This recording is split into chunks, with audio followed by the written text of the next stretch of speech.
Blouse stitch చేసేటప్పుడు so అంతే ఎంత లెంత్ తీసుకుంటారంటే బాడీ సైజెస్ని బట్టే మనం తీసుకుంటాం కాబట్టి సో నాకు తెలిసి సో మేడం ఇక్కడ వచ్చినట్టు స్టూడెంట్స్కి ఎక్స్ప్లెయిన్ చేయడం కోసమని వీళ్ళు యూజ్ చేస్తారనుకుంటా.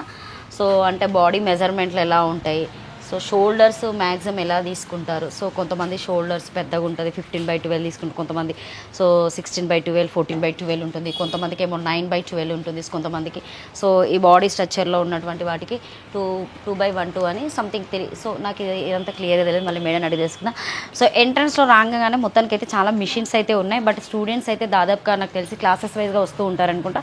సో మార్నింగ్ అయినా so afternoon evening 36 and 42 members దాకా ఉన్నారని చెప్పేసి అయితే నేను విన్నా. చూద్దాం రూపా ఫ్యాషన్ వరల్ లోపలికి వెళ్దాం. సో మేడంతో ఒకసారి మాట్లాడి సో నాకైతే చాలా డౌట్స్ ఉన్నాయి. ఎందుకంటే డిజైన్స్ అనగానే దాదాపుగా ఇప్పుడు రెగ్యులర్గా అందరూ చాలా వరకు డిజైన్స్ చేస్తూనే ఉన్నారు, కానీ సో ఒక డిజైన్ చేయాలంటే చాలా కష్టపడతారు.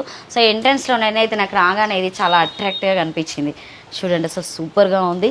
సో ఫినిషింగ్ కూడా చాలా బాగుంది. బట్ ఈ క్లాత్ కూడా మేడంని ఒకసారి అడిగి తెలుసుకుందాం. సో చిన్నపిల్లలవి సో బుజ్జిబుజ్జిగా భలే క్యూట్గా ఉన్నాయి కదా.